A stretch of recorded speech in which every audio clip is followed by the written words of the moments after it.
ইউনূসের পতন যাত্রা কিন্তু শুরু হয়ে গিয়েছে, ইউনূসের এবং উপদেষ্টাদের এবং সমন্বয়কদের। শেখ হাসিনার আগামী 19 তারিখের ভাষণ নিয়ে ইউনূস সরকার এতটাই ভয় পেয়েছে,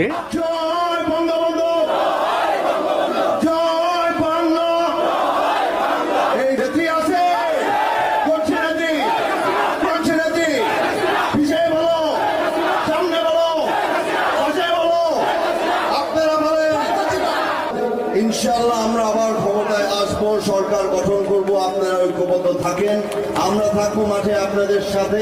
সেটি হচ্ছে ইউনূস আর থাকছেন না। ইউনূসের বিদায় ইনশাল্লাহ নিশ্চিত।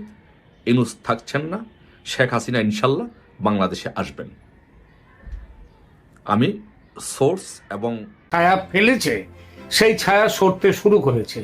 আর সামান্য কয়েকটি দিন, তথাকথিত গণ অভ্যুত্থানের আগে থেকেই, আর এখন খেলা হচ্ছে শেষ হওয়ার মুখে। প্রতিপক্ষ শেষ কামড় দেবে। শেখ হাসিনার আগামী 19 তারিখের ভাষণ নিয়ে ইউনূস সরকার এতটাই ভয় পেয়েছে যে বাংলাদেশের সমস্ত জেলার পুলিশ কর্তাদের কাছে নির্দেশ চলে গেছে, যেখানে যত আওয়ামী লীগ, ছাত্রলীগ এবং লীগের সহযোগী ছাত্র সংগঠনের নেতাকর্মী আছে তাদের উপরে কড়া নজর রাখতে হবে এবং প্রয়োজনে গণহারে তাদের গ্রেপ্তার করতে হবে। আওয়ামী লীগ কি এতই গুরুত্বহীন দল হয়ে গেছে বাংলাদেশে যে তাদের গণভোট ভিত্তিকে এতই ক্ষয়ে গেছে যে বাংলাদেশের সমস্ত জেল থেকে দাগী আসামিদের মুক্ত করে সেখানে আওয়ামী লীগের কর্মীদের বন্দি করে রাখার মতো জায়গা, তত জায়গা হবে? আসলে মাথা খারাপ হয়ে গেলে এমন উদ্ভট সব চিন্তার জন্ম হয়।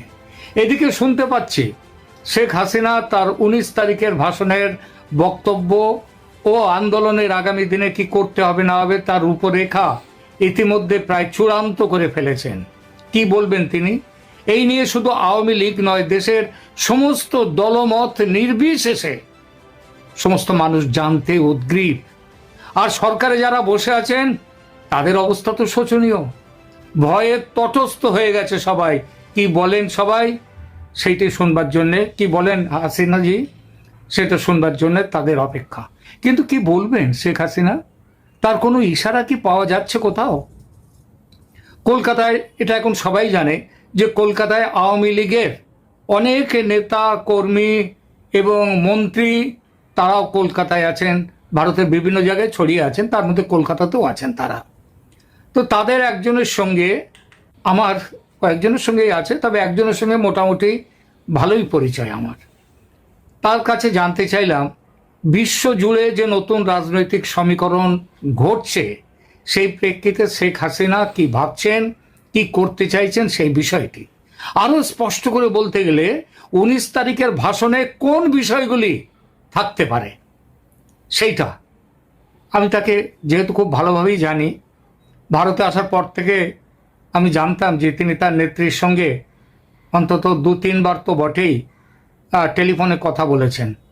ওই বাংলাদেশের যার কথা বলছি ভদ্রলোক আমার পরিচিত, এবং তিনি একসময় বাংলাদেশের মন্ত্রীও ছিলেন, এখনও তিনি সেখানকার সংসদ সদস্য। কিন্তু ইদানিং মাস দুয়েক তিনি জানালেন যে ইদানিং মাস দুয়েক শেখ হাসিনার সঙ্গে আপিনা আপার সঙ্গে তার কোনো কথা হয়নি। ফোন করলেও নেত্রী ধরেননি বা মেসেজ করলেও তার জবাব দেননি। তবে গতকাল, এইটাই হচ্ছে আমার আজকের মূল বিষয়, গতকাল তিনি ফোন করতেই শেখ হাসিনা ফোন ধরেছেন, এবং ধরা শুধু নয় 40 মিনিট ধরে কথা বলেছেন তার সঙ্গে। 40 মিনিট ধরে কথা, তার মানে বক্তব্য বিষয় যে শুধু অনেক তা নয়। অনেক কথা থাকলে অনেক সময় মন ভালো না থাকলে সে কথা বার হয় না, সে কথা বলা হয় না। তাহলে তার শুধু অনেক কথা যে তার আছে তা নয়, তার মনটাও ভালো আছে, এবং মন ভালো আছে বললেই 40 মিনিট ধরে তিনি কথা বলেছেন, নইলে কথা বলতেন না। কি কথা হতে পারে? আমার শেষ প্রশ্ন ছিল 19 তারিখের ভাষণ কি তৈরি করে ফেলেছেন তিনি? জবাব দিলেন তৈরি শেষের মুখে। এটা বুঝতে পারলাম। আমারও কিছু কিছু বক্তব্য বিষয় আমি তাকে জানিয়েছি, মানে আমাদের সেই নেতা তার নেত্রীকে জানিয়েছেন, এটাই ছিল তার জবাব। আর কোনো কথা হয়নি তার সঙ্গে। কিন্তু আমার মনে জিজ্ঞাসা, আমার মনে জিজ্ঞাসা এই যে 40 মিনিট ধরে নেত্রী কি বললেন, কি বলতে পারেন, এটা আমার নিজের কাছে নিজের জিজ্ঞাসা। জয় বঙ্গবন্ধু, জয় বাংলা। এই নেত্রী আছে, করছে নেত্রী, করছে নেত্রী। পিছিয়ে বলো, সামনে বলো, পাশে বলো, আপনারা বলেন। ইনশাআল্লাহ আমরা আবার ক্ষমতায় আসবো, সরকার গঠন করব, আপনারা ঐক্যবদ্ধ থাকেন, আমরা থাকবো মাঠে আপনাদের সাথে। যা ভুল হয়েছে ভুলে যান। অন্যদিকে শেখ তন্ময় তিনি আরো জানান, জানুয়ারি মাসেই শেখ হাসিনাকে বাংলাদেশে ফিরিয়ে আনবো। আওয়ামী লীগের তাণ্ডব শুরু হয়ে গেছে বাংলাদেশের প্রতিটি জেলার আনাচে কানাচে। অন্যদিকে উপদেষ্টারা কিংবা সমন্বয়কারীরা ভয়ে থর থর করে কেঁপে বর্তমান এক একটা পীরের মুরিদ হওয়ার জন্য ব্যাকুল হয়ে গেছে। আজকে ছিল জামায়াতের কাছে, কালকে যাচ্ছে চরমনায়ের কাছে। একে একে সমস্ত সমন্বয়কারীরা কিংবা উপদেষ্টারাও বুঝে গেছে যে শেখ হাসিনা আসার সময় হয়ে গেছে, কারণ আমরা তো বাটপারি করে ক্ষমতায় বসছি। হযরত আবু বকর সিদ্দিক রাদিয়াল্লাহু তাআলার উত্তরসূরি, আমরা ওমর রাদিয়াল্লাহু তাআলার উত্তরসূরি, আমরা আল্লাহর সিরাজি রাদিয়াল্লাহু তাআলার উত্তরসূরি। অন্যদিকে শেখ তন্ময় তিনি আরো জানান, শেখ হাসিনাকেই আস্থা এবং শেখ হাসিনাকেই এই জানুয়ারি মাসেই দেশে ফেরাবো। কেন বললেন এই জানুয়ারি মাসেই শেখ হাসিনাকে শেখ তন্ময় দেশে ফেরাবে?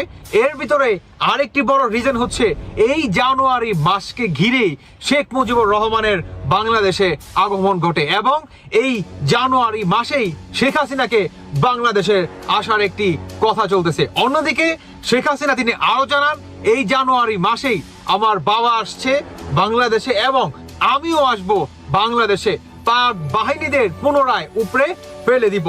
অন্যদিকে বাংলাদেশের সাধারণ জনগণ তাদের একটাই বক্তব্য, আগের সরকারই ভালো ছিল। শুধু এটাই না, বিদেশে এবং যুক্তরাষ্ট্র সহ সমস্ত জায়গায় আওয়ামী লীগের স্লোগান হচ্ছে এবং বাংলাদেশের প্রতিটি জেলার আনাচে কানাচে আওয়ামী লীগের স্লোগান হচ্ছে।